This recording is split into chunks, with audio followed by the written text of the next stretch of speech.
Imagine estar de pé diante de um altar, o sol nascente iluminando a fumaça que sobe para o céu. Em suas mãos, você segura a vida de um animal, um cordeiro perfeito, sem manchas ou defeitos. Seu coração bate acelerado, sabendo que este momento não é apenas um ritual, é um encontro com o divino. Aquilo que você está prestes a fazer tem sido praticado por gerações, mas para você, neste momento, é intensamente pessoal. O que acontece nos próximos minutos determinará se você está em paz com Deus ou não. Os sacrifícios do Antigo Testamento não eram simples rituais religiosos. Eram pontes entre o humano e o divino, entre o profano e o sagrado. Eram momentos onde o invisível se tornava quase tangível. E, contrário ao que muitos pensam, não eram atos primitivos de superstição, mas um sistema sofisticado que continha profundidades psicológicas, sociais e espirituais que continuam relevantes até hoje. O que poucos compreendem é que o sistema sacrificial hebreu era radicalmente diferente dos rituais das nações ao redor. Enquanto outros povos sacrificavam para manipular ou acalmar deuses caprichosos, os israelitas ofereciam sacrifícios a um Deus que já havia estabelecido aliança com eles. Não era uma tentativa desesperada de obter favores, mas uma resposta a um relacionamento já existente. Esta é a primeira de muitas distinções cruciais que mostram o quão revolucionário era este sistema. A palavra hebraica para sacrifício, korban, revela uma dimensão frequentemente perdida em traduções. Deriva da raiz karav, que significa aproximar-se. O propósito fundamental do sacrifício não era apaziguar a ira divina, mas facilitar proximidade com o Criador. Cada oferta era essencialmente um meio de restaurar a conexão que o pecado e a impureza haviam danificado. Pense nisso. Em uma época onde divindades eram vistas como distantes e perigosas, Israel desenvolvia meios concretos de aproximação com Deus. O que talvez mais surpreenda pessoas modernas é a variedade impressionante de sacrifícios no sistema israelita. Não existia uma abordagem única. Havia ofertas pelo pecado para lidar com transgressões específicas, ofertas de paz para celebrar comunhão com Deus, ofertas de gratidão para expressar reconhecimento, holocaustos para demonstrar devoção completa e ofertas de manjares feitas de produtos agrícolas. Esta diversidade refletia a compreensão sofisticada de que diferentes situações humanas exigiam diferentes respostas rituais. Um elemento frequentemente ignorado é o papel dos 5 sentidos nos sacrifícios. Visualmente, o sangue vermelho vivo contrastava dramaticamente com o altar de pedra. Auditivamente, os mugidos ou balidos dos animais criavam uma conexão visceral entre vida e morte. O cheiro da carne queimada, descrito nas Escrituras como aroma agradável ao Senhor, envolvia o adorador. O tato estava presente no ato de imposição de mãos sobre o animal. E em algumas ofertas, o sabor estava envolvido quando porções eram consumidas em refeições cerimoniais. Esta experiência multissensorial criava memórias corporais profundas que transcendiam conceitos abstratos. Os sacrifícios funcionavam também como poderosos rituais de transformação identitária. Quando um israelita trazia um animal sem defeito, muitas vezes o melhor de seu rebanho, representando significativo investimento financeiro, e o animal morria simbolicamente em seu lugar, ocorria uma profunda transferência psicológica. O adorador essencialmente declarava: este animal representa minha própria vida, minhas falhas, minha necessidade de redenção. O ritual externalizava e concretizava realidades internas invisíveis, permitindo que fossem processadas e transformadas de maneiras que meras palavras não conseguiriam. Um aspecto revolucionário do sistema sacrificial hebreu era seu potencial democratizante. Embora executados por sacerdotes, os sacrifícios estavam disponíveis para todos, homens e mulheres, ricos e pobres. Para aqueles que não podiam custear um boi, havia a opção de uma ovelha. Para os que não podiam ofertar uma ovelha, um pombo era aceitável. E em casos de extrema pobreza, até mesmo uma oferta de farinha era recebida. Este sistema escalonado garantia que ninguém fosse excluído da possibilidade de reconciliação devido a circunstâncias econômicas.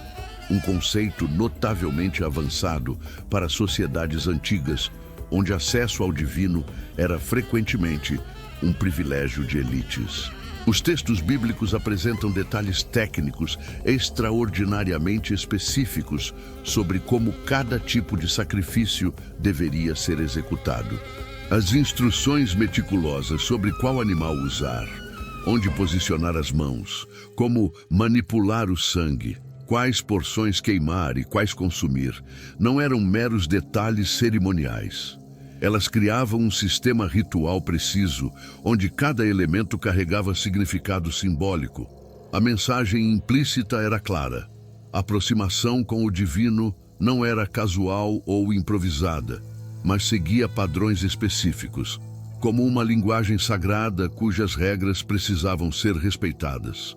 A pergunta que permanece é: por que este sistema aparentemente arcaico ainda fascina milhões de pessoas hoje? Como um conjunto de rituais envolvendo sangue e animais mortos, continua inspirando reflexão teológica profunda em 3 grandes religiões mundiais. A resposta pode estar nas verdades fundamentais que estes sacrifícios dramatizavam. Verdades sobre custo de reconciliação, necessidade de expiação e o desejo humano universal de conexão com o transcendente. Estas realidades espirituais permanecem tão relevantes hoje quanto eram há 3.000 anos. O que muitos não percebem é que o sistema sacrificial funcionava como uma linguagem simbólica intricada que todos os israelitas aprendiam a ler. O sacrifício específico escolhido comunicava instantly a natureza da situação espiritual sendo tratada. Quando um holocausto, olá, era oferecido, queimado completamente sem que ninguém comesse porção alguma, isso simbolizava dedicação total. Quando uma oferta pacífica, shelamim, era apresentada e compartilhada em refeição comunitária, celebrava-se reconciliação e harmonia. Esta gramática ritual permitia que conceitos espirituais complexos fossem expressos sem palavras. A centralidade do sangue no sistema sacrificial não pode ser exagerada. O texto bíblico é explícito. A vida da carne está no sangue. Eu vô-lo tenho dado sobre o altar para fazer expiação pelas vossas almas, porquanto é o sangue que fará expiação pela alma. Esta conexão entre sangue e vida criava uma poderosa metáfora visual. Quando o sangue do animal era aplicado ao altar, simbolizava vida sendo oferecida a Deus. O sacerdote coletava o sangue em bacias especiais e o aplicava precisamente em locais específicos do altar, dependendo do tipo de sacrifício, nunca de maneira aleatória ou descuidada. Um dos rituais mais significativos era o semichá, a imposição de mãos sobre a cabeça do animal antes do abate. O ofertante pressionava com força ambas as mãos entre os chifres ou sobre a cabeça do animal, às vezes recitando confissão específica de pecados. Este não era um toque casual, mas um ato de transferência simbólica. O ofertante identificava-se com o animal, transferindo simbolicamente sua culpa ou intenção para a criatura. Antropólogos reconhecem esta prática como um poderoso mecanismo de externalização psicológica, permitindo que culpa abstrata fosse concretizada e depois removida através do ritual. A precisão técnica dos sacrifícios era extraordinária. Para o holocausto, o animal era esfolado metodicamente, cortado em pedaços específicos, suas entranhas e pernas lavadas com água, e então todas as partes eram arranjadas numa ordem particular sobre o altar. Para a oferta pelo pecado, o sangue era aplicado aos chifres do altar com o dedo indicador do sacerdote. Nas ofertas dos primeiros frutos, um movimento de agitação específico era realizado, balançando a oferta em direções determinadas. Esta atenção meticulosa ao detalhe refletia a crença de que cada movimento e elemento carregava significado teológico preciso. O calendário sacrificial israelita revela outra dimensão fascinante. Além dos sacrifícios individuais trazidos conforme necessidade pessoal, existia um ciclo comunitário de ofertas. Cada manhã e tarde, um cordeiro era sacrificado como holocausto, o famoso tamid, ou oferta contínua. Nos sábados, ofertas adicionais eram apresentadas. Cada lua nova, festa sazonal e o solene dia da expiação tinham seus próprios requisitos sacrificiais específicos. Este ritmo criava uma estrutura temporal, onde tempo ordinário era regularmente interrompido e ressignificado por encontros com o sagrado. Contrário à percepção popular, os sacrifícios não eram simples matanças rituais, mas processos elaborados com múltiplas etapas. Para um holocausto típico, o processo incluía exame cuidadoso do animal para confirmar sua perfeição, condução até o lado norte do altar, imposição de mãos, abate com técnica específica para minimizar sofrimento, coleta do sangue, aspersão do sangue nas laterais do altar, esfolamento, lavagem de partes específicas, arranjo preciso sobre o altar e manutenção do fogo para consumação completa. Cada passo tinha significado próprio e era executado com reverência atenta. O fogo usado nos altares sacrificiais tinha status especial. De acordo com Levítico, o fogo que originalmente consumiu o primeiro sacrifício no tabernáculo veio diretamente de Deus. Fogo saiu da presença do Senhor e consumiu o holocausto. Este fogo divino era meticulosamente mantido pelos sacerdotes, nunca permitindo que se extinguisse. Quando Nadab e Abiú ofereceram fogo estranho, não autorizado, foram instantaneamente consumidos, um dos episódios mais severos da narrativa bíblica, demonstrando a seriedade com que estes detalhes eram tratados. A experiência sensorial de um dia de sacrifícios no templo teria sido avassaladora para visitantes. Imagine-se chegando ao complexo do templo ao amanhecer, o ar preenchido com fumaça de incenso e carne queimada. O som de cânticos levíticos misturado com mugidos de animais. O movimento constante de peregrinos trazendo ofertas. Sacerdotes em vestes branchas, movendo-se em coreografia sincronizada ao redor do altar. O brilho do sangue fresco contra pedras do altar e o calor intenso das chamas sacrificiais. Era uma experiência multissensorial, projetada para comunicar a presença tangível do sagrado no centro da vida nacional. Os utensílios utilizados nos sacrifícios eram objetos de extraordinária sacralidade. Facas rituais com afiação perfeita para minimizar sofrimento animal, bacias de prata e ouro para coletar sangue, garfos especiais para manipular carne, recipientes para incenso, todos fabricados segundo especificações precisas. Estes objetos não podiam ser usados para propósitos comuns, e alguns eram tão sagrados que apenas certos sacerdotes podiam tocá-los. A materialidade destes implementos, seu peso, textura, brilho, contribuía para a experiência de encontro com o transcendente através de meios físicos concretos. Um aspecto frequentemente negligenciado é a dimensão comunitária de muitos sacrifícios. Nas ofertas pacíficas, Shelamim, apenas porções específicas eram queimadas no altar. O restante era dividido entre os sacerdotes e a família do ofertante, que preparavam uma refeição festiva com a carne consagrada. Estas refeições sacrificiais criavam espaços de celebração comunal, fortalecimento de laços familiares e tribais e hospitalidade, incluindo frequentemente convidados vulneráveis, como viúvas e órfãos. O sistema sacrificial, portanto, não era apenas teológico, mas também profundamente social, fortalecendo o tecido comunitário através de experiências compartilhadas de abundância e gratidão. O sistema sacrificial israelita organizava-se em 5 categorias principais, cada uma com propósito e procedimentos distintos. O holocausto, Olá, representava dedicação completa. O animal inteiro era consumido pelo fogo, sem porção reservada para consumo humano. A oferta de manjares, minchá, feita de produtos vegetais como farinha e azeite, expressava gratidão pelo sustento diário. A oferta pacífica, shelamim, celebrava comunhão com Deus e era compartilhada em refeição festiva. A oferta pelo pecado, shatat, tratava de transgressões específicas, especialmente as não intencionais. E a oferta pela culpa, Asham, lidava com violações que exigiam restituição. Esta taxonomia refinada demonstrava uma compreensão sofisticada de diferentes necessidades espirituais humanas. Uma das ofertas mais intrigantes era a minchá, a única oferta não sangrenta do sistema regular.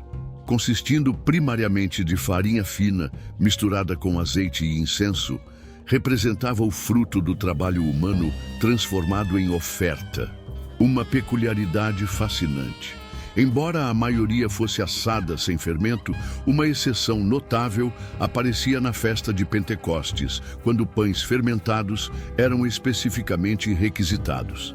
Estudiosos sugerem que isto simbolizava a aceitação divina da humanidade comum, com suas imperfeições naturais, em momentos específicos de celebração comunitária.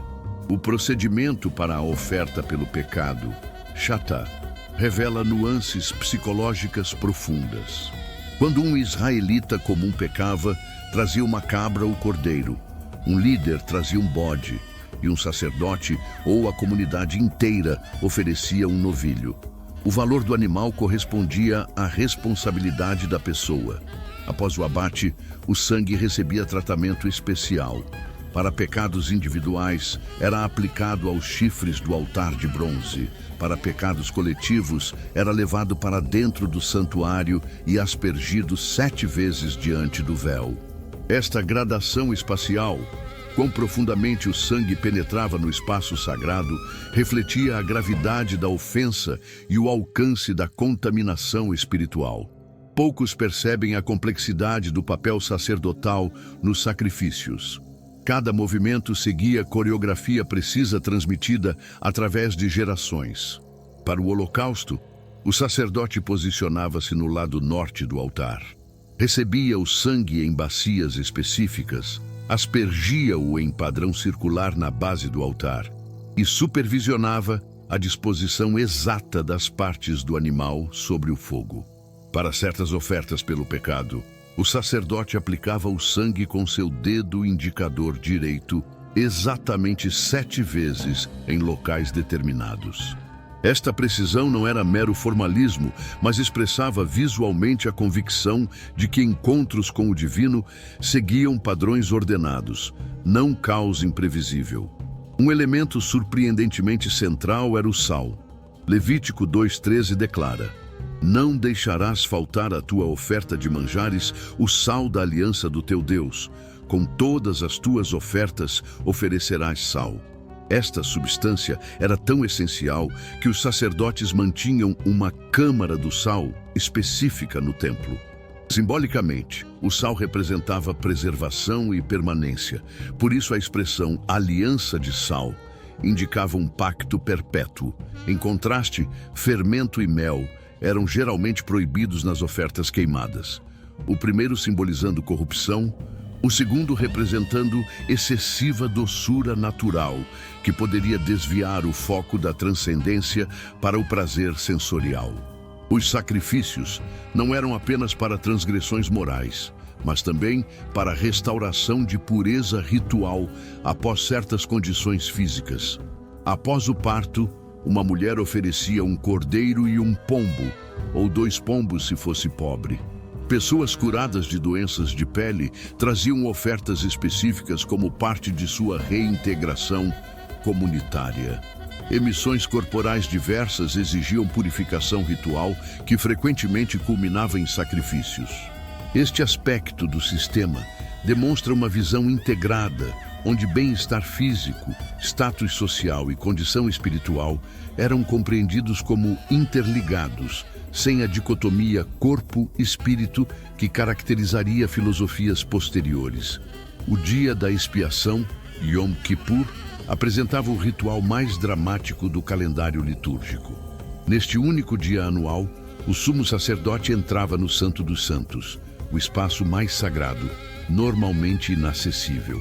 Após sacrificar um touro por seus próprios pecados, conduzia o famoso ritual dos 2 bodes. Por sorteio, um era sacrificado como oferta pelo pecado da nação, enquanto o outro, o bode expiatório, recebia simbolicamente os pecados do povo, através da imposição de mãos, e era enviado ao deserto, carregando as transgressões para longe da comunidade. Esta poderosa representação visual de remoção de culpa continua influenciando nossa linguagem até hoje. Um aspecto negligenciado dos sacrifícios era seu papel econômico. O sistema sacrificial distribuía recursos através de várias camadas sociais. Quando um animal era oferecido como sacrifício pacífico, certas porções específicas, gordura, órgãos internos, eram queimadas no altar. Outras partes, peito e coxa direita, pertenciam aos sacerdotes e suas famílias, e o restante era consumido pelo ofertante e seus convidados. Durante festas principais, quando milhares de peregrinos convergiam para Jerusalém com ofertas, esta redistribuição gerava significativo fluxo econômico, beneficiando particularmente famílias sacerdotais e comerciantes locais que forneciam animais adequados para sacrifício. A sincronização era um elemento crucial nos rituais sacrificiais. Certos sacrifícios precisavam ser completados entre o nascer e o pôr do sol. Outros exigiam que a carne fosse consumida no mesmo dia, enquanto alguns permitiam consumo no dia seguinte, mas nunca no terceiro dia. Estas restrições temporais não eram arbitrárias, mas criavam disciplina intencional, preveniam deterioração perigosa em clima quente e enfatizavam a natureza transitória da vida, temas recorrentes no pensamento teológico israelita. A execução sincronizada de sacrifícios comunitários, especialmente durante grandes festivais, exigia coordenação logística impressionante entre dezenas de sacerdotes trabalhando simultaneamente. A transformação pelo fogo era central à teologia sacrificial. O termo frequentemente traduzido como queimar nos textos sacrificiais é o hebraico hiktir, que literalmente significa transformar em fumaça, converter em vapor. Esta linguagem evoca não destruição, mas transubstanciação, matéria terrestre convertida em forma que pode ascender aos céus. A ascensão vertical da fumaça sacrificial criava uma ponte visual entre terra e céu, tornando tangível a ideia de comunicação entre reinos humano e divino. Esta transformação pelo fogo também representava purificação, elementos impuros consumidos, deixando essência purificada.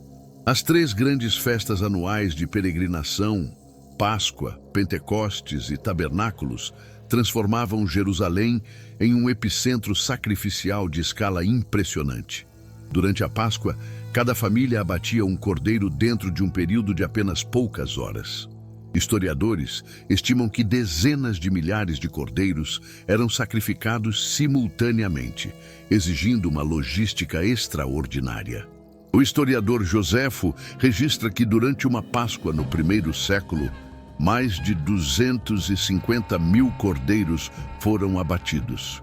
Para lidar com este volume, o templo desenvolveu sistemas hidráulicos avançados, canais especiais que escoavam o sangue para o Vale do Cedron, onde era vendido aos agricultores como fertilizante. A evolução histórica do sistema sacrificial revela adaptações fascinantes. Nos tempos patriarcais, Abraão, Isaque e Jacó construíam altares simples em diversos locais. Durante o Êxodo, o tabernáculo móvel centralizou o culto. Sob Davi e Salomão, o primeiro templo magnificente estabeleceu um sistema sacrificial elaborado. Após o exílio babilônico, o segundo templo, posteriormente expandido por Herodes, continuou a tradição, embora a Arca da Aliança estivesse ausente. Esta progressão reflete o desenvolvimento de Israel de clãs nômades a uma nação centralizada, mostrando como o sistema sacrificial adaptava-se às circunstâncias sociais e políticas em transformação. A seleção dos animais sacrificiais seguia critérios precisos, que criavam uma linguagem simbólica sofisticada.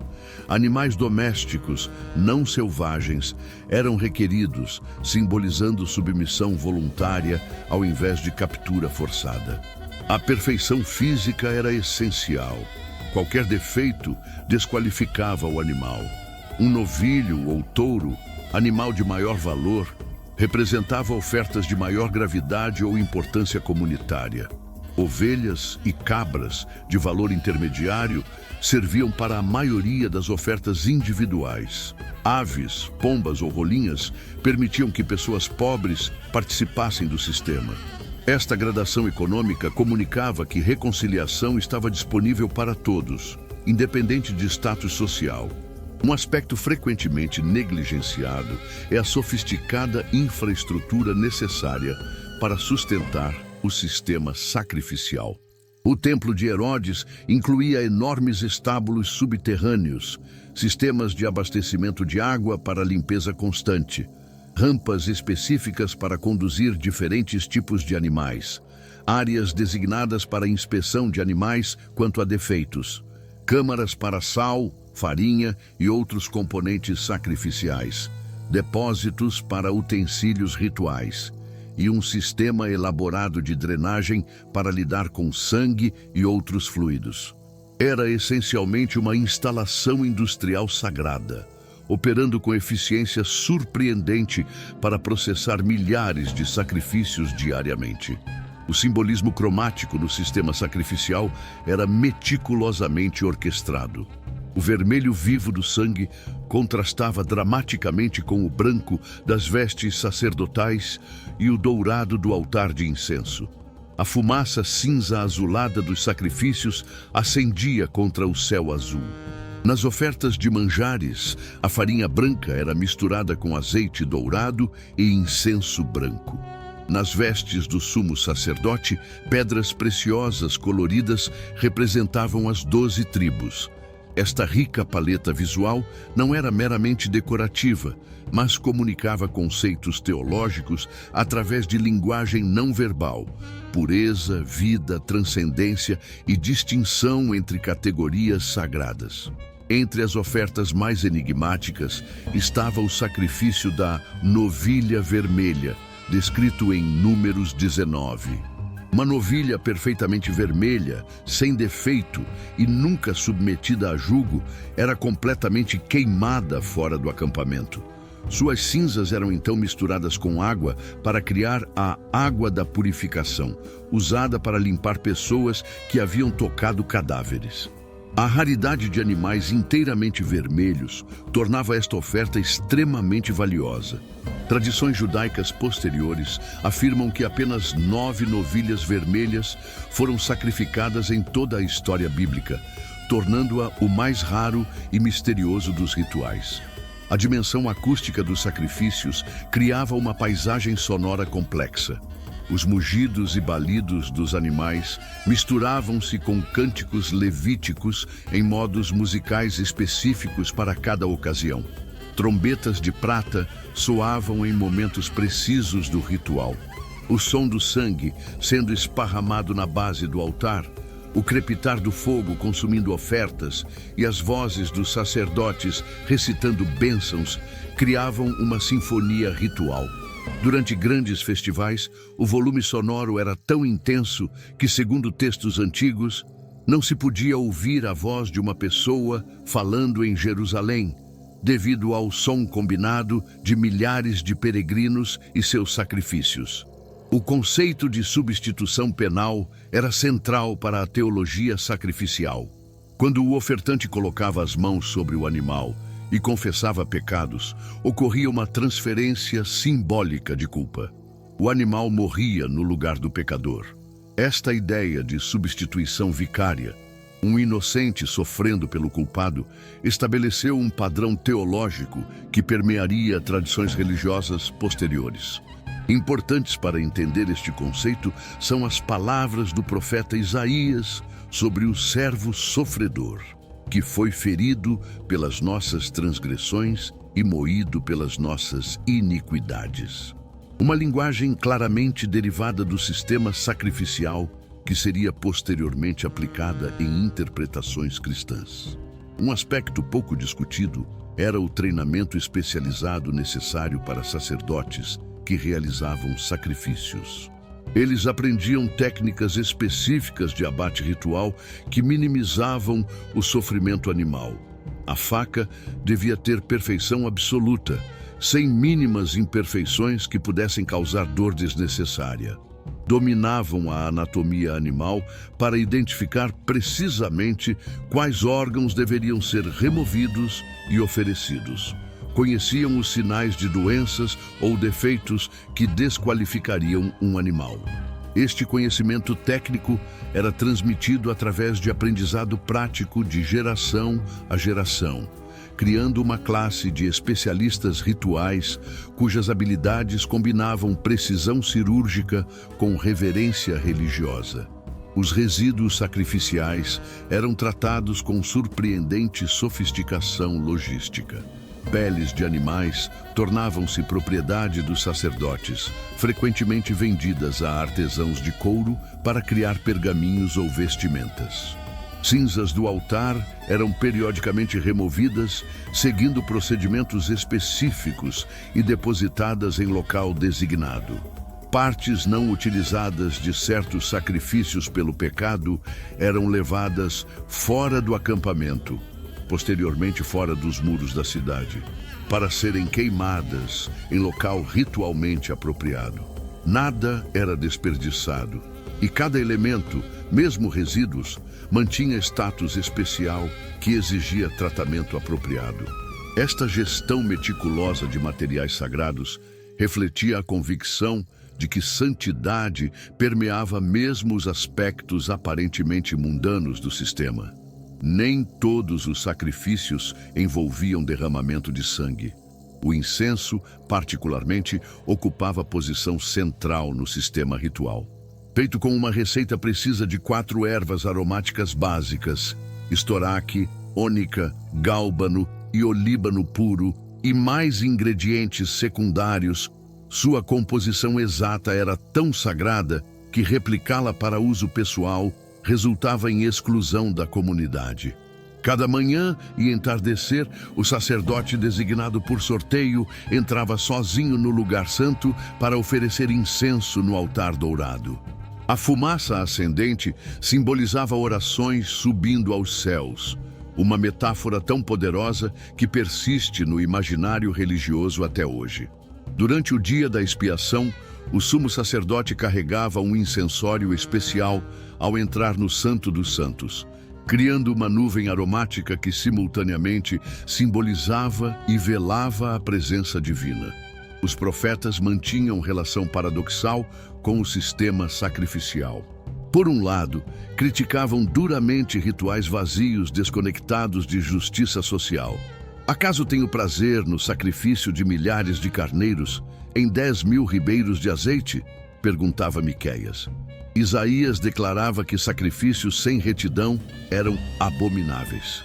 Amós proclamava que Deus rejeitava ofertas de pessoas que vendiam o justo por prata. Contudo, estes mesmos profetas não rejeitavam o sistema em si, mas sua perversão. Eles compreendiam que os sacrifícios deveriam ser expressões externas de realidades internas. Quando o ritual se tornava substituto para a ética, não seu complemento, os profetas erguiam suas vozes em protesto. Esta tensão produtiva entre ritual e ética permanece relevante em tradições religiosas até hoje. A dedicação do primeiro templo por Salomão representou o apogeu do sistema sacrificial em escala e magnificência. Durante 14 dias de celebração, o rei ofereceu 22.000 bois e 120.000 ovelhas. Números que parecem hiperbólicos, até considerarmos a escala do evento com representantes de todas as tribos presentes. No momento culminante, fogo desceu do céu e consumiu o holocausto. E a glória do Senhor encheu o templo, uma manifestação visível de aceitação divina. Este evento estabeleceu um padrão que gerações posteriores buscariam replicar. Séculos depois, quando exilados retornaram da Babilônia e reconstruíram o templo em escala muito menor, aqueles que lembravam da glória anterior choraram. Um momento de complexidade emocional capturado no livro de Esdras. Uma dimensão fascinante era a presença de sacrifícios não israelitas no templo. Textos históricos confirmam que imperadores persas, monarcas seleucidas e até generais romanos enviavam animais para serem sacrificados em Jerusalém, juntamente com fundos para a manutenção do templo. Esta prática refletia tanto política pragmática quanto sincero interesse em divindades estrangeiras poderosas. Durante o período romano, sacrifícios diários eram oferecidos em nome do imperador. Uma prática que continuou até a revolta judaica de 66 EC, quando sua interrupção foi interpretada como declaração de guerra contra Roma. Este aspecto internacional do templo demonstra como o sistema sacrificial funcionava simultaneamente como expressão de identidade nacional, exclusiva e ponte diplomática com outras culturas. Os instrumentos utilizados nos sacrifícios eram objetos de extraordinária sacralidade e precisão técnica. As facas sacrificiais, ma'akalot, eram regularmente afiadas e inspecionadas contra imperfeições microscópicas. Uma lâmina com mínima falha poderia causar sofrimento desnecessário ao animal e invalidar o ritual. Bacias específicas, misrakot, coletavam o sangue, fabricadas para minimizar coagulação. Garfos de 3 dentes, maslegot, manipulavam porções específicas de carne. Pás e incensórios de ouro puro eram usados para o altar de incenso. O tratamento destes instrumentos seguia protocolos rígidos. Alguns podiam ser tocados apenas por sacerdotes em estado de pureza ritual completa. Outros exigiam imersão em banhos rituais, mikvaot, entre usos. Um conceito central frequentemente mal compreendido é o korban, oferenda, como expressão de aproximação, não apaziguamento. O termo deriva da raiz hebraica karav, aproximar-se, e revela que o propósito fundamental não era acalmar uma divindade irada, mas restaurar proximidade com Deus. Este princípio explica por que muitos sacrifícios ocorriam em contextos de celebração e gratidão, não apenas expiação. O holocausto, olá, expressava devoção completa. Ofertas pacíficas, shelamim, celebravam a harmonia divino-humana. Primícias demonstravam gratidão por abundância. Esta dimensão positiva contrasta fortemente com caricaturas modernas, que retratam sacrifícios apenas como mecanismos para evitar punição divina. A preparação pessoal exigida antes de oferecer sacrifícios é raramente discutida, mas era componente essencial. O ofertante realizava ablução ritual, tevilá, em águas correntes ou piscinas específicas, mikvaot. Mudava para roupas limpas, afastava-se de certas comidas. Em casos específicos, observava períodos de abstinência sexual. Para ofensas intencionais, a tradição rabínica posterior enfatizava que o sacrifício só seria eficaz após arrependimento sincero, restituição a partes prejudicadas e reconciliação com ofendidos. Estas práticas preparatórias demonstram que o foco não estava apenas no ato ritual externo, mas no estado interior do ofertante. Uma abordagem holística que integrava a transformação pessoal com expressão cerimonial. A tradução da experiência sacrificial para comunidades da diáspora após a destruição do Segundo Templo em 70 EC representa uma das mais notáveis adaptações religiosas da história. Sem templo, altar ou sacerdotes funcionais, o judaísmo rabínico reinterpretou os sacrifícios de maneiras criativas. Oração tornou-se sacrifício dos lábios. Estudo dos textos sacrificiais substituiu sua execução literal. A mesa familiar de refeições foi conceitualizada como pequeno altar. Observância do Shabat oferecia descanso comparável ao aroma agradável dos sacrifícios. Estas transformações metafóricas preservaram princípios teológicos enquanto abandonavam práticas literais. Um exemplo extraordinário de adaptação religiosa que permitiu sobrevivência cultural após catástrofe histórica. O aspecto pedagógico dos sacrifícios é frequentemente subestimado. O sistema funcionava como ensino visual, sofisticado, que comunicava conceitos teológicos abstratos através de experiências tangíveis. A seriedade do pecado era demonstrada pelo custo real do animal e pela experiência visceral de ver sangue derramado. A possibilidade de reconciliação tornava-se concreta através da transformação completa da oferta pelo fogo e fumaça ascendente. A ideia de comunhão com o divino manifestava-se na refeição compartilhada das ofertas pacíficas. Estes sermões encenados gravavam princípios teológicos não apenas intelectualmente, mas através de memória corporal e sensorial profunda. Um método pedagógico extraordinariamente eficaz numa cultura predominantemente oral. Um aspecto notavelmente sofisticado era a gradação de sacrifícios pelo pecado, baseada não apenas no status social do ofertante, mas na natureza da ofensa. Pecados não intencionais contra preceitos negativos, violação de proibições, exigiam uma oferta. Transgressões de comandos positivos, falha em cumprir obrigações, exigiam outra. Algumas ofensas demandavam restituição financeira além do sacrifício. Certas transgressões, particularmente aquelas com mão altiva, deliberada rebelião, não podiam ser expiadas por sacrifícios exigindo punição direta. Esta taxonomia de transgressões refletia a compreensão psicológica sofisticada das diferentes naturezas do erro humano, distinções que sistemas judiciais modernos ainda reconhecem em conceitos como dolo eventual, culpa consciente e erro de proibição. Um dos aspectos mais fundamentais e frequentemente ignorados do sistema sacrificial era sua conexão com o conceito de aliança, Berit. Os sacrifícios não existiam no vácuo, mas operavam dentro de um relacionamento pactual já estabelecido entre Israel e IKWH.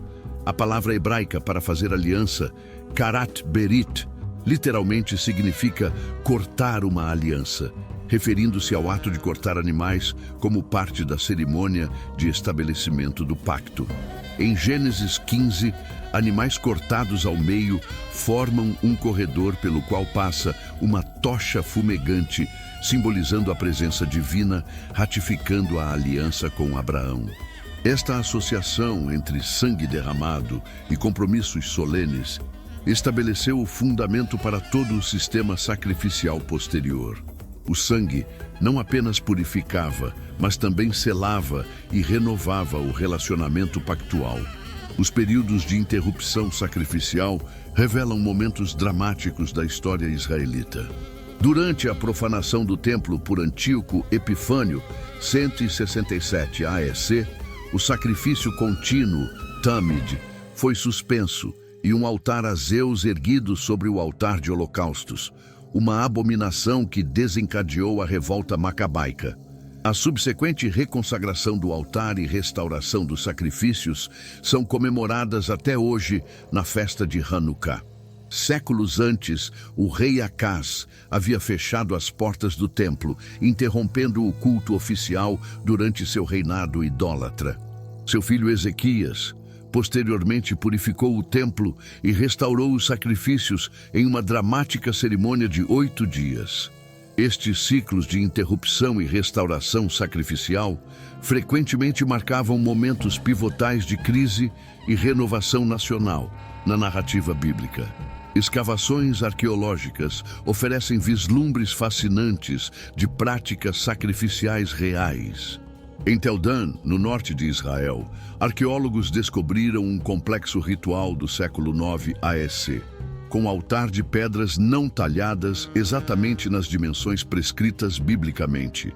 Análises dos ossos encontrados revelam predominância de animais jovens, sem defeitos, consistentes com requisitos sacrificiais. Em Arad, um templo provincial de Judá continha um altar de holocaustos com resíduos de gordura animal queimada.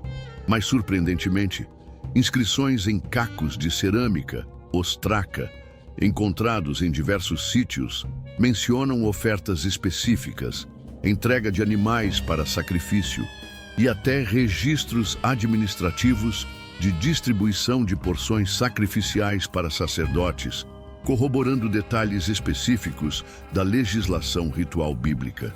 O contraste entre o sistema sacrificial israelita e práticas de povos vizinhos revela distinções teológicas cruciais.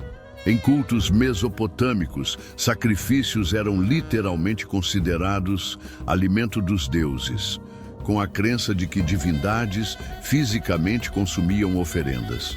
Rituais cananeus frequentemente incluíam sacrifícios humanos, particularmente de crianças, prática explicitamente condenada nos textos bíblicos. Cultos de fertilidade incorporavam prostituição ritual como parte de cerimônias sacrificiais. O sistema israelita rejeitava estas práticas, enfatizando que Igababagagá não necessitava de alimento. Acaso como eu carne de touros? Pergunta retoricamente o Salmo 50, proibindo absolutamente sacrifícios humanos e mantendo estrita separação entre sexualidade e ritual. Estas distinções refletiam uma teologia radicalmente diferente, um Deus transcendente que estabelecia relacionamento ético com seu povo, não uma divindade manipulável através de oferendas ou rituais de fertilidade. A terminologia específica usada para diferentes ações sacrificiais revela nuances frequentemente perdidas em traduções. O termo hiktir, normalmente traduzido simplesmente como queimar, significa literalmente transformar em vapor, fumaça, enfatizando a transubstanciação da oferta em forma que poderia ascender aos céus. Zabak enfatiza o ato de abate ritual, enquanto Hikriv destaca o movimento de aproximação, trazer algo para perto do altar e simbolicamente para perto de Deus.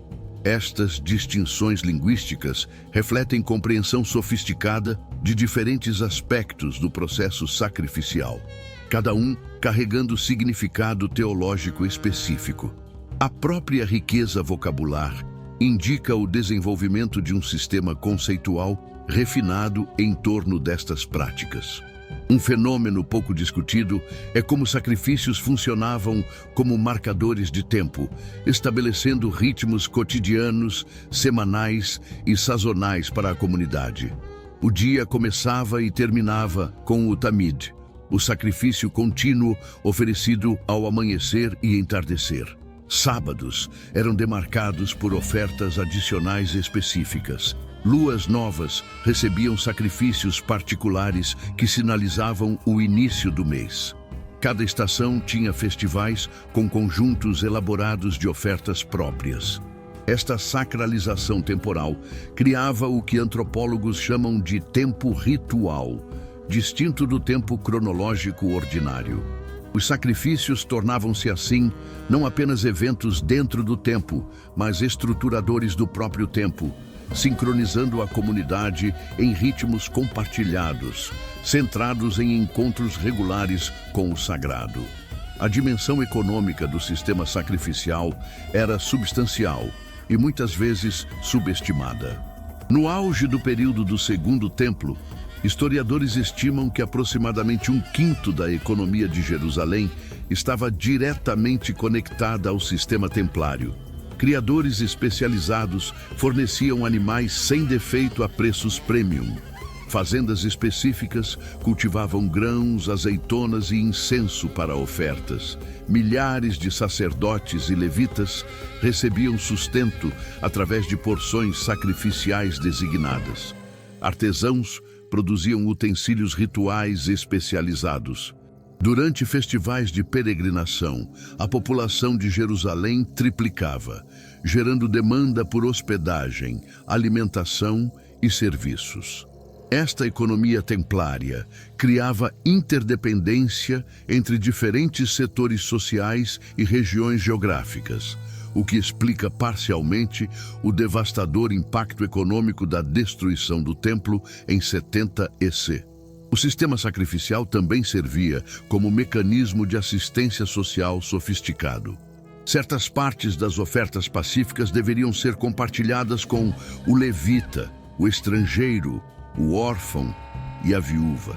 Durante a colheita, os cantos dos campos eram reservados para os pobres recolherem, uma forma de oferta social. No terceiro ano do ciclo de 7 anos, o dízimo dos pobres era coletado e distribuído para populações vulneráveis. Os sacerdotes, recebendo porções regulares de sacrifícios, mantinham fundos para auxílio comunitário. Esta dimensão assistencial contrapõe narrativas simplistas que retratam o sistema sacrificial como meramente ritualístico.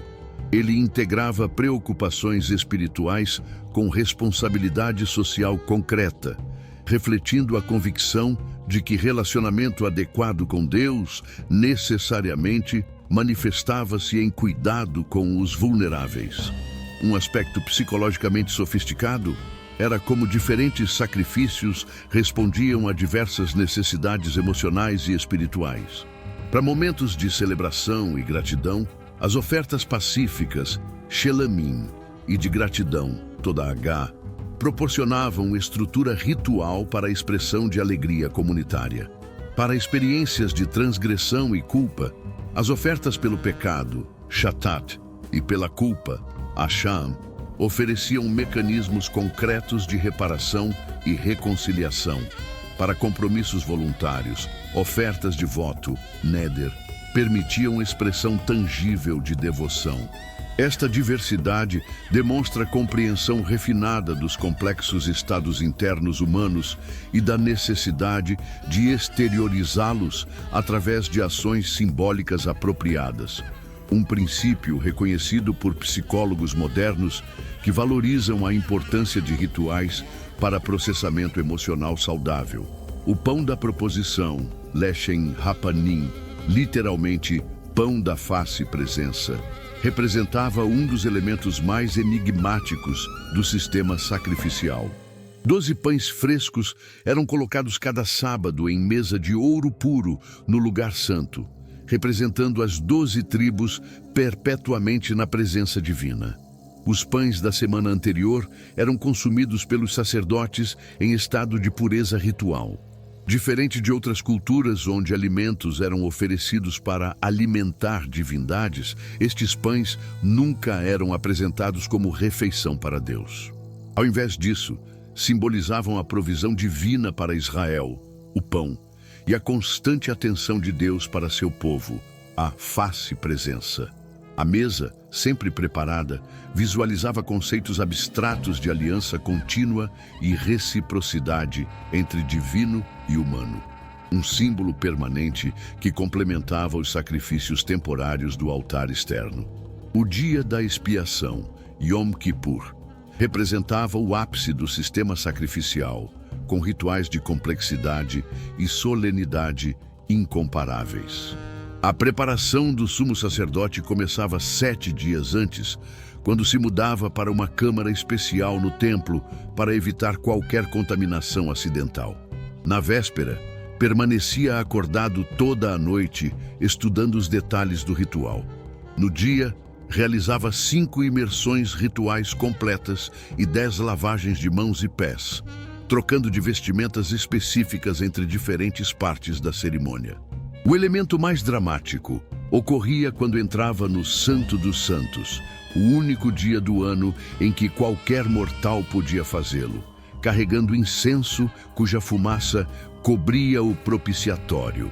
O momento era tão sagrado que uma corda era amarrada ao seu tornozelo, permitindo que seu corpo fosse puxado para fora caso morresse instantaneamente na presença divina, um risco considerado real.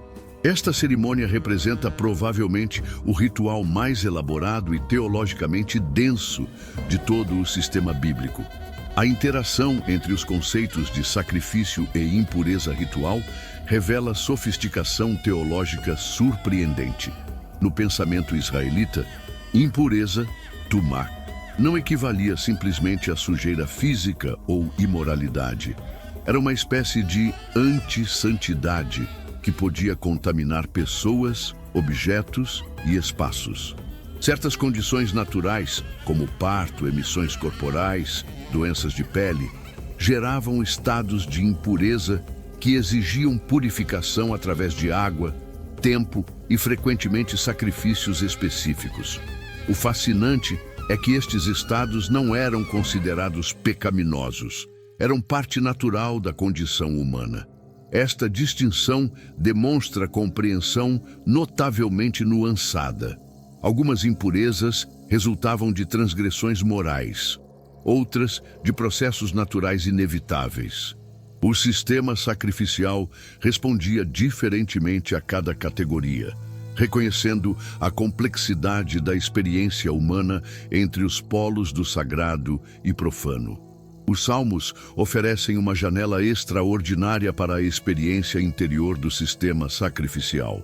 Enquanto os livros sacerdotais, Levítico, Números, detalham procedimentos externos, os salmos expressam atitudes internas que deveriam acompanhar os rituais. Salmo 51 declara que sacrifícios agradáveis a Deus são um espírito quebrantado, um coração quebrantado e contrito não desprezarás. Salmo 40 afirma que Deus não tem prazer em ofertas dissociadas de obediência. Salmo 50 critica severamente concepções mágicas que imaginam que Deus come carne de touros ou bebe sangue de bodes. Esta literatura poética complementava os textos rituais, ensinando que eficácia sacrificial dependia fundamentalmente de atitudes internas apropriadas. Um equilíbrio sofisticado entre praxis externa e disposição interna que evitava tanto ritualismo vazio quanto espiritualidade desencarnada. A descoberta dos manuscritos do Mar Morto revolucionou nossa compreensão de debates teológicos sobre sacrifícios durante o período do Segundo Templo. A comunidade de Qumran rejeitava a legitimidade do Templo de Jerusalém, considerando-o profanado por sacerdócio corrupto. Seus textos revelam interpretação alternativa do sistema sacrificial. Eles acreditavam que orações, estudo e pureza comunitária constituíam sacrifícios espirituais, superiores às ofertas literais do templo. Simultaneamente, preservavam detalhados manuais rituais para o templo verdadeiro que esperavam estabelecer no futuro. O rolo do templo contém instruções sacrificiais ainda mais minuciosas que as do próprio Levítico, demonstrando que mesmo grupos que rejeitavam o templo contemporâneo ainda consideravam sacrifícios literais como parte essencial do relacionamento ideal com Deus. Esta tensão entre crítica ao sistema atual e preservação de seu ideal revela a complexidade do pensamento religioso judaico pré-cristão. Diferente de percepções populares, sacrifícios não eram realizados exclusivamente por sacerdotes. O ritual seguia sequência coreografada, onde ofertante e sacerdote desempenhavam papéis complementares. O ofertante selecionava o animal apropriado, conduzia-o ao templo, colocava as mãos sobre sua cabeça e confessava, no caso de ofertas pelo pecado. O sacerdote então realizava o abate ritual, coletava o sangue, aplicava-o conforme prescrito e processava as partes específicas do animal. Esta colaboração ritual refletia princípio teológico fundamental. Reconciliação exigia participação ativa, tanto do indivíduo quanto dos representantes institucionais do sistema religioso. Nem autonomia individualista, nem dependência clerical completa eram suficientes. A eficácia sacrificial emergia precisamente da interação entre responsabilidade pessoal e mediação sacerdotal. Durante o exílio babilônico, privados de templo e altar, os israelitas desenvolveram adaptações criativas ao sistema sacrificial que teriam impacto duradouro. Práticas como oração, em horários correspondentes aos sacrifícios diários, jejum substitutivo e estudo dos textos rituais emergiram como alternativas. Daniel é descrito orando 3 vezes diariamente voltado para Jerusalém, possivelmente nos horários das ofertas matutina, vespertina e da queima do incenso. Estes substitutos sacrificiais estabeleceram precedentes cruciais que permitiram ao judaísmo subsequente sobreviver sem templo físico. Após o retorno do exílio, estas práticas não foram abandonadas, mas integradas ao sistema restaurado, criando uma dupla expressão de piedade, ritualística e devocional que caracterizaria o judaísmo do Segundo Templo e forneceria estrutura para adaptações posteriores à destruição definitiva em 70 EC. A prática do Corban, sacrifício, oferta, gerou debates éticos fascinantes no período tardio do Segundo Templo. Textos rabínicos discutem casos onde obrigações rituais e morais pareciam conflitar. Por exemplo, uma pessoa poderia dedicar todos os seus recursos como Corban, oferta a Deus, e depois alegar incapacidade de sustentar pais idosos. Um aparente conflito entre devoção religiosa e obrigação familiar. Jesus critica precisamente este abuso em Marcos 7, ilustrando debates contemporâneos sobre hierarquia apropriada entre diferentes tipos de obrigações. Outros debates tratavam de quando atrasar um sacrifício era permitido para salvar vida humana, e se intenção inadequada invalidava ofertas tecnicamente corretas. Estas discussões refinadas demonstram que o sistema sacrificial não era praticado irreflexivamente, mas constantemente sujeito à análise ética e teológica que buscava equilibrar múltiplas dimensões de obrigações religiosas. Altares sacrificiais alternativos representam um capítulo controverso na história religiosa israelita. Embora a legislação deuteronômica exigisse centralização de sacrifícios em local único, evidências arqueológicas e textuais revelam realidade mais complexa. O templo judaico de Elefantina, no Egito, século V AEC, realizava sacrifícios regulares, aparentemente com conhecimento e algum nível de aprovação das autoridades de Jerusalém. Altar rival no Monte Gerizim servia à comunidade samaritana, considerada ilegítima pelos judeus, mas reivindicando autenticidade igual ou superior. O histórico bíblico menciona altares altos, frequentemente condenados durante reformas religiosas, mas persistentemente reconstruídos. Esta tensão entre ideal centralizador e realidade diversificada reflete desafios práticos de manter unidade cultural numa população geograficamente dispersa. Um problema que eventualmente levaria à transformação de um sistema baseado em local específico para tradições portáteis baseadas em textos e práticas. Uma dimensão astronômica fascinante do sistema sacrificial era sua conexão com calendários precisos. Diferentes tradições judaicas do período do Segundo Templo divergiam sobre qual calendário deveria determinar momentos exatos de festivais e, consequentemente, seus sacrifícios específicos. A comunidade de Qumran seguia calendário solar de 364 dias, considerando o calendário lunar solar do Templo de Jerusalém fundamentalmente corrupto. Esta não era mera disputa técnica. Para ambos os grupos, oferecer sacrifício no dia errado equivalia a profanação grave.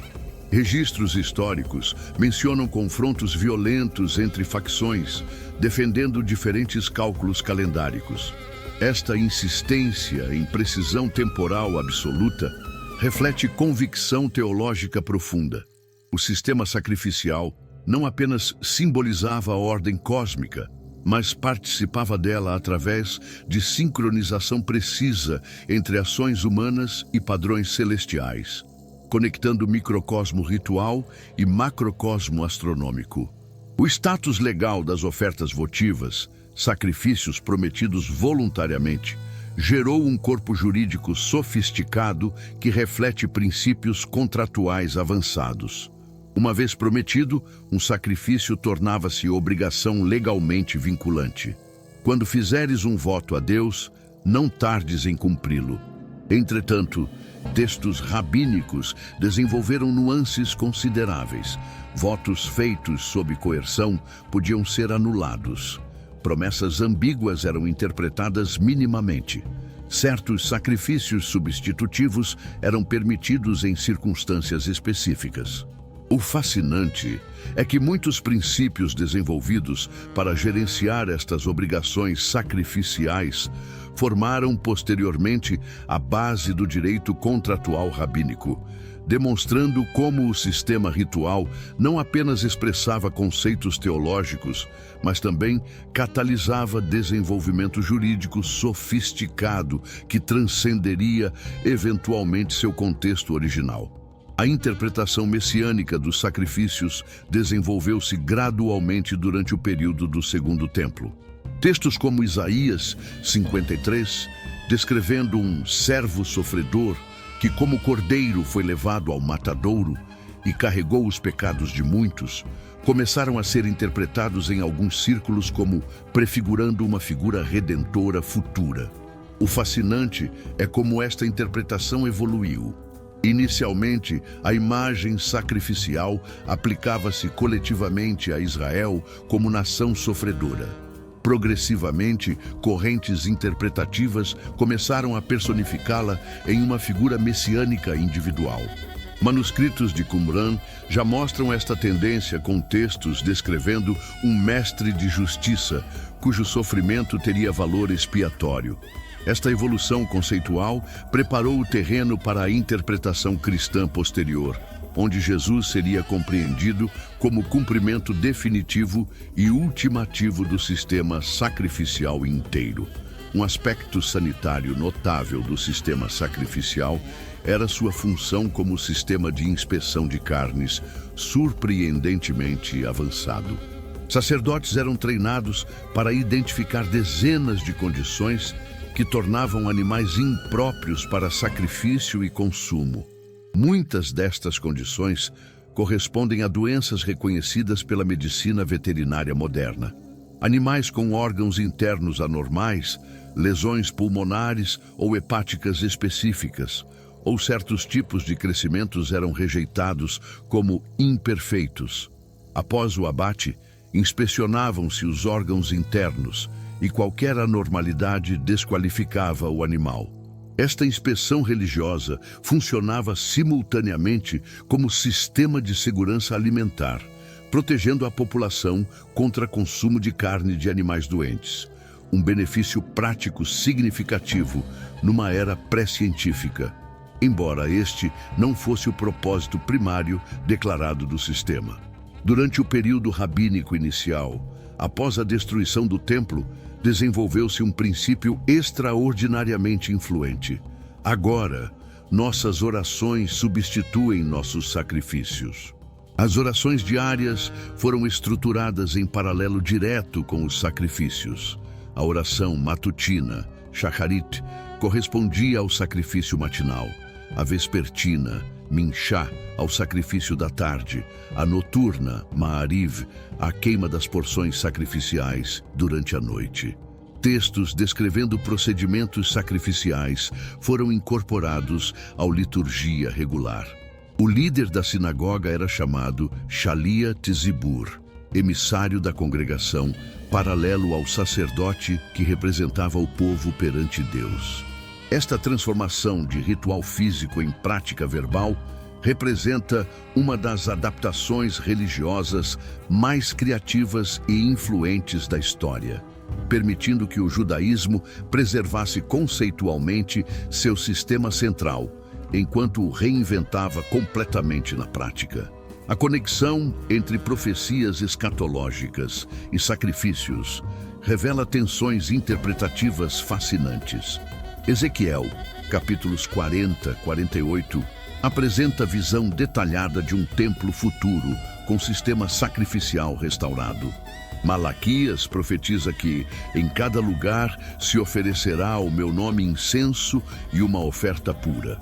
Estas passagens geraram debates intensos. Seriam descrições literais de restauração futura de sacrifícios animais ou representações simbólicas de realidades espirituais transcendentes? Comunidades judaicas messiânicas contemporâneas divergem sobre esta questão. Tradições cristãs tipicamente interpretam estas passagens como cumpridas simbolicamente em Cristo. Tradições judaicas ortodoxas mantêm expectativa de restauração literal do templo e seus sacrifícios. O fascinante é observar como o mesmo texto sustenta interpretações radicalmente diferentes, baseadas em pressupostos hermenêuticos distintos sobre literalidade, simbolismo e cumprimento profético. Os primeiros cristãos, inicialmente um movimento inteiramente judaico, desenvolveram interpretação distintiva do sistema sacrificial que transformaria profundamente a teologia ocidental. A carta aos Hebreus, tradicionalmente atribuída a Paulo, mas provavelmente de outro autor, apresenta o argumento mais elaborado. Cristo é simultaneamente sumo sacerdote perfeito e sacrifício definitivo, realizando de uma vez por todas o que o sistema antigo prefigurava repetidamente. Esta interpretação não rejeitava o sistema anterior como falso, mas como sombra e tipo, representação provisória de realidade espiritual que agora se manifestava plenamente.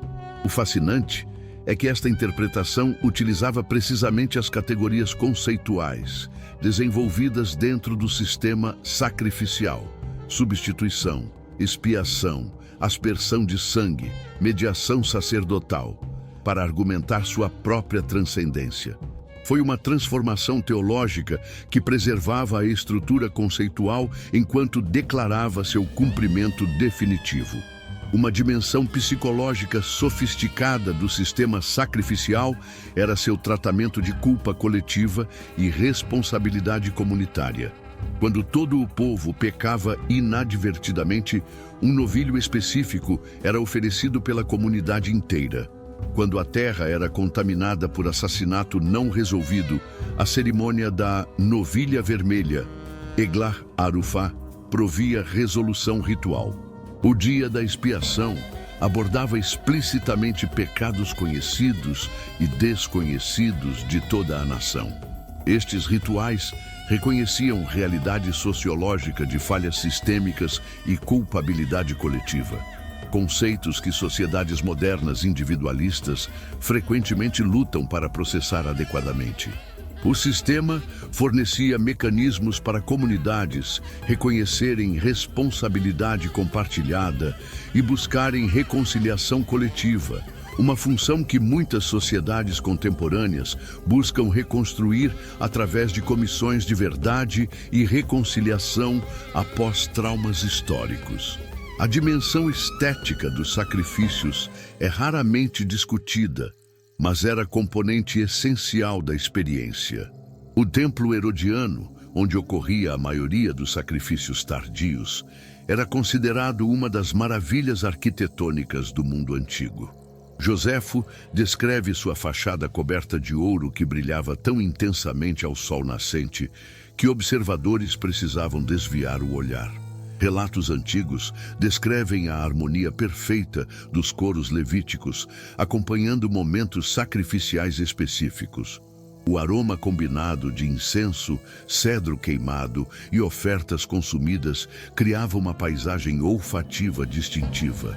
As vestes sacerdotais, intricadamente tecidas, proporcionavam um espetáculo visual vibrante. Esta dimensão sensorial estética não era secundária, mas parte integral da experiência transformadora pretendida. Os sacrifícios não apelavam apenas para intelecto e consciência moral, mas engajavam plenamente os sentidos em experiência imersiva de transcendência. A literatura sapiencial proporciona reflexão surpreendentemente crítica sobre limites do sistema sacrificial. Provérbios declara que fazer justiça e juízo é mais aceitável ao Senhor do que sacrifício. Eclesiastes adverte: guarda o teu pé quando entrares na casa de Deus. Melhor é ouvir do que oferecer sacrifícios de tolos. Estes textos não rejeitavam o sistema, mas conscientemente preveniam contra sua potencial degeneração em ritualismo vazio. O livro de Jó apresenta questionamento ainda mais radical. Apesar de Jó oferecer regularmente sacrifícios por seus filhos, isso não preveniu sua calamidade, desafiando noções simplistas de que rituais corretos garantiam proteção divina. Esta tradição de autocrítica interna, textos canônicos questionando possíveis abusos do próprio sistema canônico, demonstra sofisticação teológica notável e preveniu fossilização dogmática do sistema sacrificial. O desaparecimento da tribo de Levi representa um problema prático significativo para propostas de reconstrução literal do templo e restauração de sacrifícios. Tradição judaica mantém que apenas sacerdotes com linhagem autenticada podem realizar funções sacrificiais, mas após 2 milênios de diáspora e destruição de registros genealógicos, estabelecer esta linhagem com certeza tornou-se virtualmente impossível. Em resposta, diferentes correntes desenvolveram soluções divergentes. Alguns grupos defendem que o profeta Elias, precursor messiânico, revelará linhagens sacerdotais autênticas. Outros buscam confirmação através de marcadores genéticos específicos, o cromossomo Cohen. Outros ainda reinterpretam profecias restauracionistas simbolicamente. Este debate, aparentemente técnico, sobre genealogia sacerdotal, revela questão teológica profunda. Como tradições baseadas em continuidade histórica direta podem se reconstituir após rupturas catastróficas? A evolução atitudinal sobre sacrifícios animais representa desafio interpretativo fascinante para tradições contemporâneas. Sociedades antigas aceitavam universalmente abate ritual como prática religiosa normal. Sensibilidades modernas frequentemente consideram tais práticas problemáticas eticamente. Isto cria tensão hermenêutica significativa. Como comunidades religiosas contemporâneas podem honrar textos sagrados que prescrevem práticas que muitos membros consideram moralmente questionáveis? Diferentes tradições respondem diversamente. Algumas enfatizam a historicidade contextual destas práticas. Outras argumentam que evolução ética para maior consideração com bem-estar animal representa progressão moral intencionada. Outras ainda mantêm que percepções contemporâneas deveriam se subordinar a mandamentos divinos eternos. Este debate exemplifica desafio universal de tradições religiosas. Equilibrar fidelidade a textos antigos com sensibilidades éticas evolutivas das comunidades interpretativas. A relação entre sacrifício e justiça econômica manifestava-se concretamente na instituição do Asham, a oferta pela culpa. Diferente de outras ofertas pelo pecado, esta exigia restituição financeira específica, além do sacrifício animal. 120% do valor original deveria ser devolvido à parte prejudicada. Esta combinação de ritual expiatório com compensação material concreta demonstra sofisticada integração entre dimensões espirituais e práticas da reconciliação.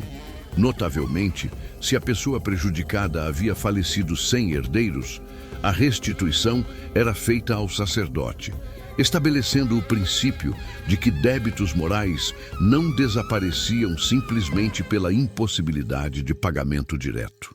O sistema recusava-se a separar arrependimento espiritual de reparação material, um princípio que tradições jurídicas modernas recuperam através de conceitos como justiça restaurativa e reparações comunitárias.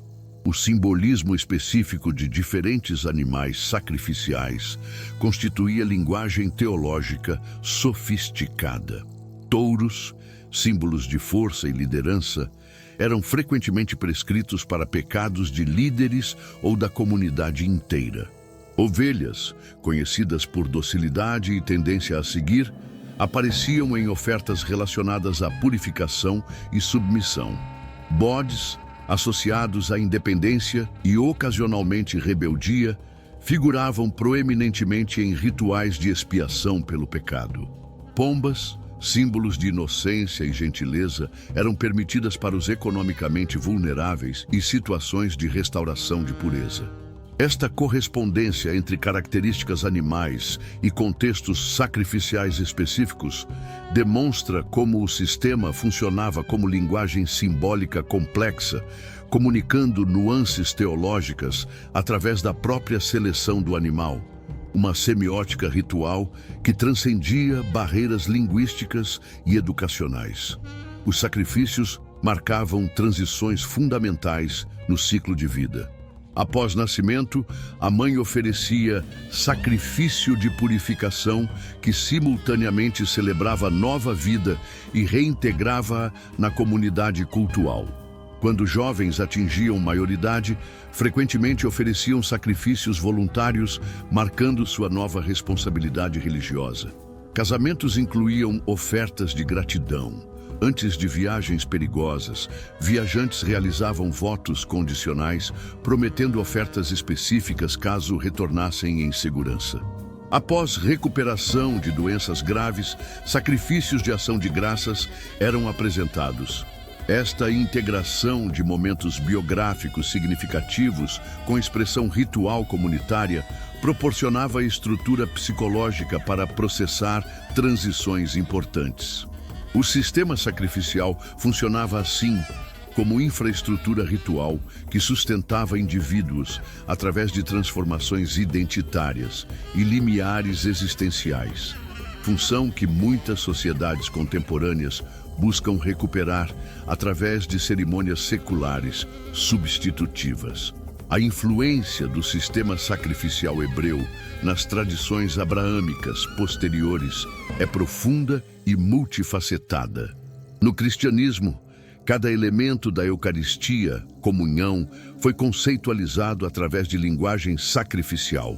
O pão partido como corpo sacrificial, o vinho como sangue da aliança. No Islã, o festival anual de Eid al-Adha comemora a disposição de Abraão para sacrificar seu filho, com famílias muçulmanas repetindo simbolicamente este ato através do sacrifício de cordeiro. Tradições judaicas pós-templares preservaram estrutura conceitual sacrificial através de substituições metafóricas, estudo de textos sacrificiais equiparado à sua execução, refeições de Shabat concebidas como pequeno altar, e o próprio corpo humano reinterpretado como santuário através de práticas de santificação corporal. Esta persistência transhistórica e transcultural de conceitos sacrificiais, adaptados mas reconhecíveis, testemunha a potência arquetípica deste sistema simbólico. Um paradoxo fascinante do sistema sacrificial era a tensão entre precisão ritualística e limitações materiais inevitáveis. Textos prescreviam procedimentos exatos, enquanto simultaneamente reconheciam necessidade de adaptação prática. O caso mais evidente aparece nas ofertas escalonadas economicamente: boi para ricos, ovelha para a classe média, aves para pobres, ofertas de farinha para os mais desfavorecidos, todos igualmente eficazes apesar de custo drasticamente diferente.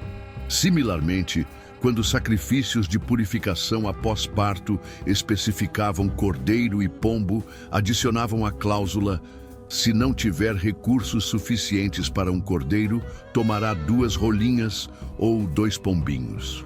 Esta flexibilidade econômica incorporada ao próprio texto demonstra sofisticação ética notável.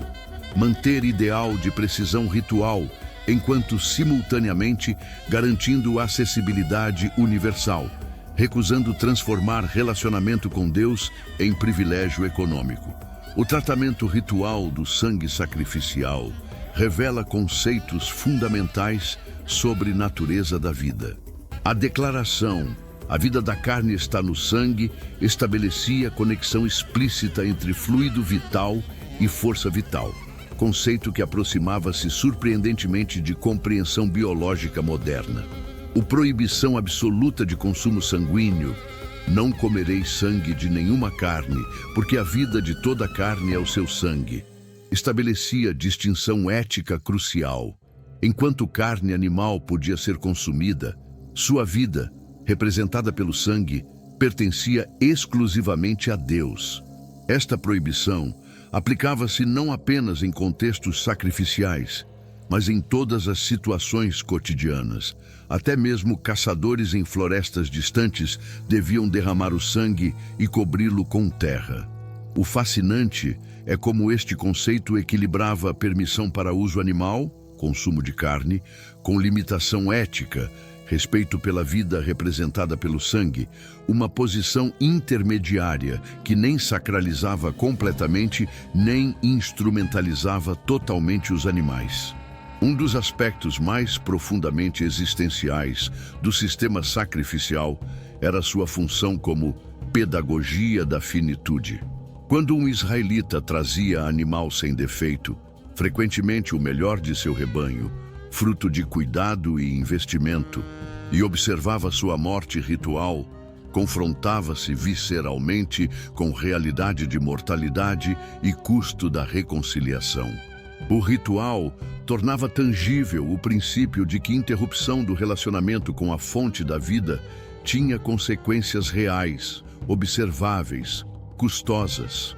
Esta experiência sensorial direta de perda e transformação comunicava verdades existenciais de maneiras que discurso abstrato jamais poderia. Conforme notou o filósofo Franz Rosenzweig, o sistema sacrificial proporcionava educação senciente, que endereçava não apenas intelecto, mas experiência corporal humana de limitação, vulnerabilidade e necessidade de redenção. A dimensão comunitária das refeições sacrificiais constituía prática social com implicações profundas. Nas ofertas pacíficas, Shelamim, porções específicas eram consumidas pelos ofertantes e seus convidados em ambiente de celebração sagrada. Significativamente, este contexto frequentemente atravessava barreiras sociais. O texto ordena explicitamente inclusão de servos, servas, levitas, estrangeiros, órfãos e viúvas. Pessoas normalmente excluídas de banquetes encontravam lugar na mesa sacrificial. Esta comensalidade ritual, ato de compartilhar alimento sagrado entre diferentes classes sociais, simultaneamente afirmava a coesão comunitária e desafiava hierarquias estabelecidas. A refeição sacrificial funcionava assim como contradiscurso às divisões sociais normativas, prefigurando visões proféticas posteriores de banquete escatológico, onde distinções de classe seriam transcendidas. O desenvolvimento do conceito de korban, sacrifício, oferta, na tradição rabínica posterior, ilustra transformação ética fascinante. Uma interpretação midráchica influente expandiu o significado da palavra. Quando alguém traz uma oferta, korban, não está escrito quem traz um boi ou quem traz um cordeiro, mas quando uma pessoa, Adão, traz uma oferta, assim como Adão, o primeiro humano, não podia oferecer nada que não pertencesse a Deus, também vocês devem reconhecer que nada que oferecem é realmente seu. Esta interpretação transformava profundamente o conceito. O verdadeiro sacrifício não era o animal, mas o reconhecimento de que nada realmente pertencia ao adorador, tudo era empréstimo temporário do Criador. O ato sacrificial tornava-se assim não oferta de possessão, mas renúncia de ilusão de propriedade, uma transformação conceitual que preservava o princípio ético essencial, enquanto transcendia completamente sua expressão material original. A transição histórica do sacrifício animal para seus substitutos metafóricos não foi apenas adaptação pragmática à destruição do templo, mas também evolução teológica que já havia começado séculos antes. O profeta Oséias já declarava: pois misericórdia quero, e não sacrifício, e conhecimento de Deus mais do que holocaustos. Michá perguntava retoricamente se milhares de carneiros seriam superiores a praticar a justiça, amar a misericórdia e andar humildemente com Deus. Este movimento interpretativo culminaria nas palavras do rabino Yochanan ben Zakkai, que, contemplando ruínas do templo, consolava seus discípulos. Não se aflijam, temos outra expiação igualmente eficaz. Gemilut. Hasadim, atos de bondade amorosa. Esta evolução representa não rejeição do sistema anterior, mas reconhecimento de seus princípios éticos essenciais, que poderiam e deveriam transcender suas expressões materiais específicas. O sacrifício como conceito sobreviveu precisamente através de sua capacidade de ser continuamente reinterpretado em novas modalidades existenciais. O sistema sacrificial do Antigo Testamento permanece um dos sistemas rituais mais sofisticados e influentes da história humana. Através dele, conceitos abstratos como culpa, reconciliação, gratidão e devoção recebiam expressão tangível através de ações físicas concretas. Este entrelaçamento entre o conceitual e o material criava uma teologia encarnada que engajava o adorador como ser completo. Intelecto, emoções e corpo unidos em experiência transformadora. Talvez o maior equívoco moderno seja reduzi-lo a conjunto primitivo de superstições, quando na verdade representava sistema integrado que respondia holisticamente a múltiplas dimensões da condição humana, psicológica, social, ética, econômica e espiritual. As diversas categorias sacrificiais, holocaustos de devoção completa, ofertas pacíficas para celebração comunitária, sacrifícios pelo pecado para reconciliação, ofertas de manjares expressando gratidão, revelam compreensão sofisticada dos variados estados existenciais humanos e suas necessidades correspondentes. Esta taxonomia ritual reconhecia que seres humanos não habitam experiência espiritual uniforme, mas movem-se entre diferentes condições que requerem respostas rituais distintas.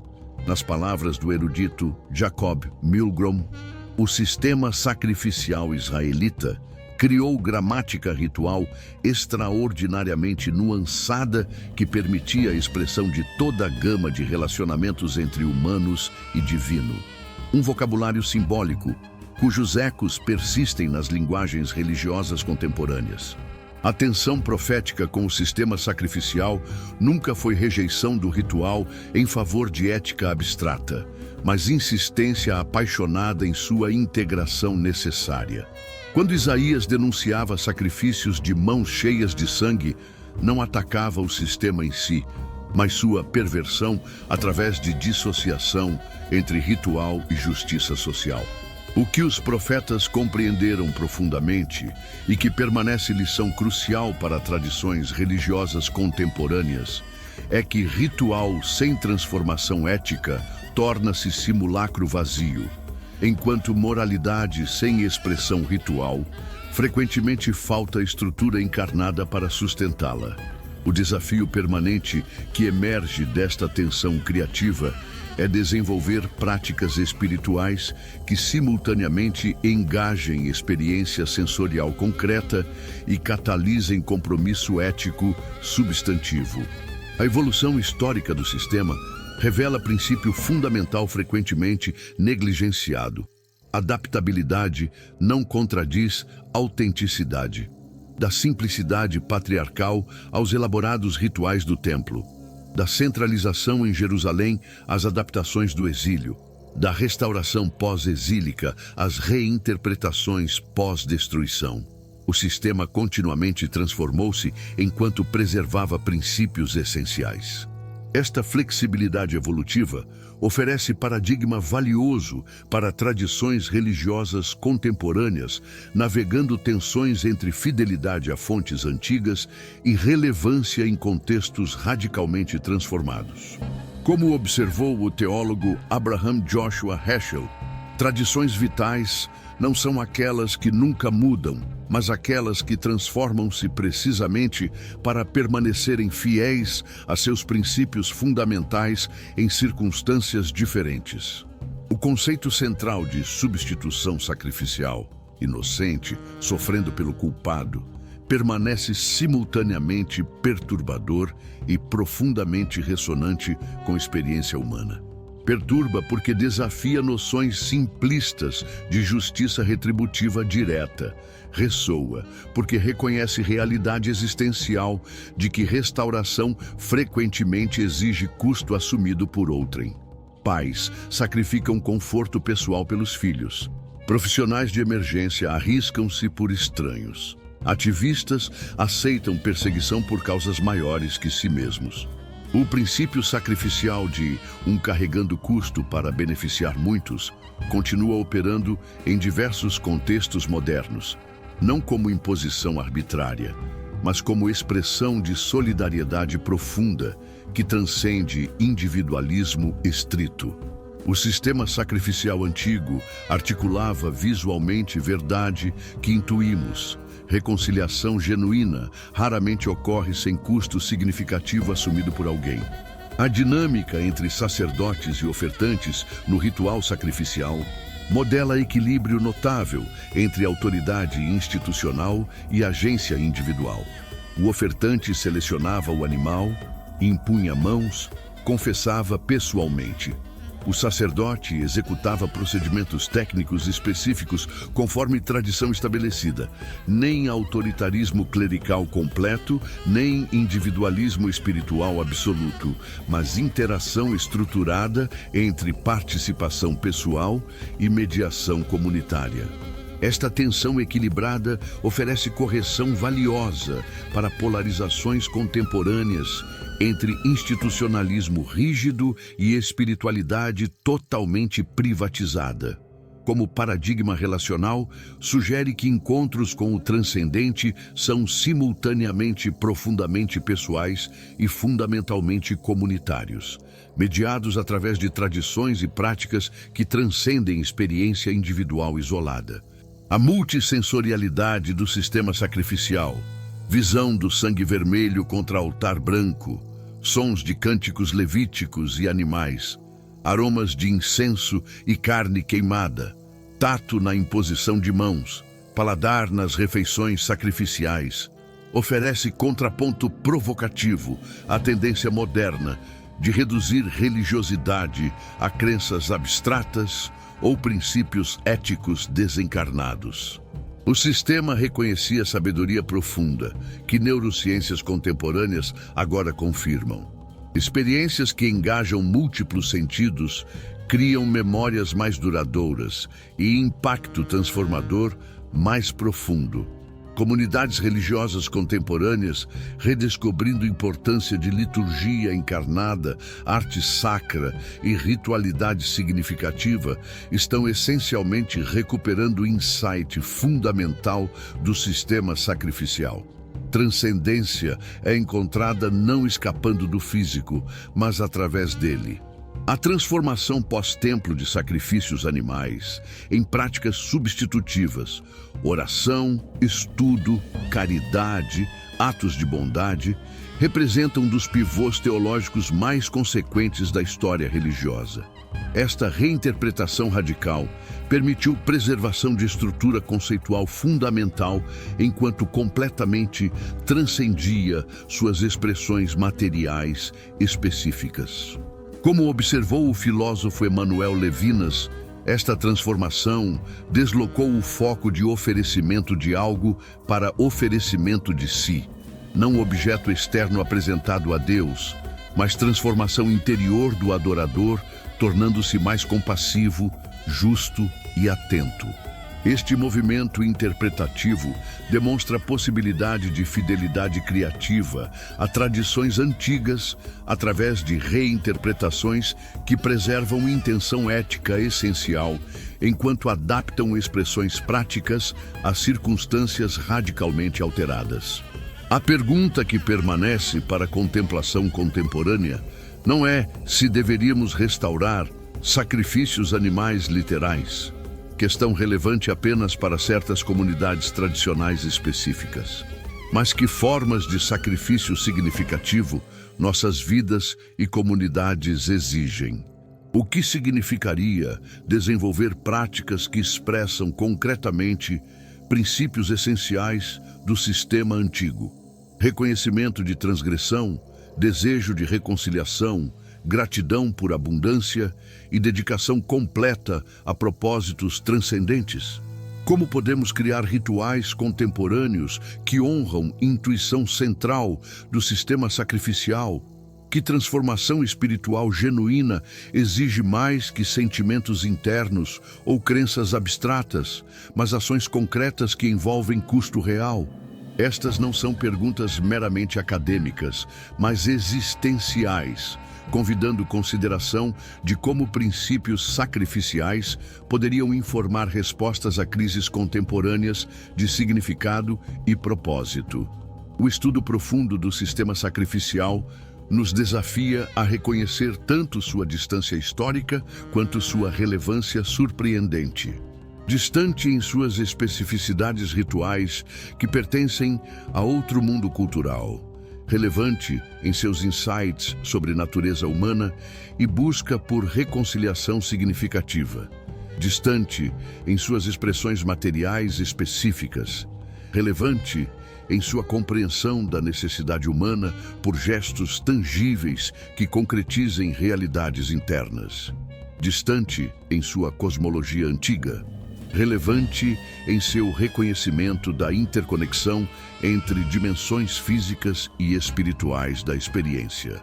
Como todos os grandes sistemas religiosos históricos, oferece-nos não manual de instruções para replicação literal, mas repositório de sabedoria que, interpretado criativamente, continua iluminando questões perenes da existência humana: culpa e perdão, alienação e reconciliação, gratidão e propósito. Chegamos ao final desta jornada pelo fascinante mundo dos sacrifícios do Antigo Testamento. Um sistema que, longe de representar primitivismo supersticioso, revela sofisticação teológica, psicológica e social extraordinária. Um sistema que transformou conceitos abstratos em experiências tangíveis, que criou linguagem ritual para processar realidades existenciais complexas e que evoluiu continuamente enquanto preservava princípios essenciais. Sua influência transcende fronteiras religiosas específicas, oferecendo insights que permanecem relevantes para compreendermos nossa própria busca por significado, reconciliação e conexão com o transcendente. Se você apreciou esta exploração profunda de um tema bíblico frequentemente mal compreendido, não guarde este conhecimento só para você. Compartilhe este vídeo com amigos que também apreciam descobrir as camadas de significado por trás dos textos sagrados. Cada aspecto do sistema sacrificial que exploramos abre portas para compreensões ainda mais profundas sobre espiritualidade, comunidade e propósito. Se você ainda não é inscrito no canal, este é o momento perfeito para apertar o botão de inscrição e continuar esta jornada de descobertas bíblicas que conectam sabedoria antiga com questões contemporâneas. Ative o sininho para ser notificado sobre nossos próximos vídeos, explorando outros aspectos fascinantes do mundo bíblico raramente discutidos. Juntos, continuaremos descobrindo como estes textos antigos permanecem surpreendentemente relevantes para nossas buscas mais profundas.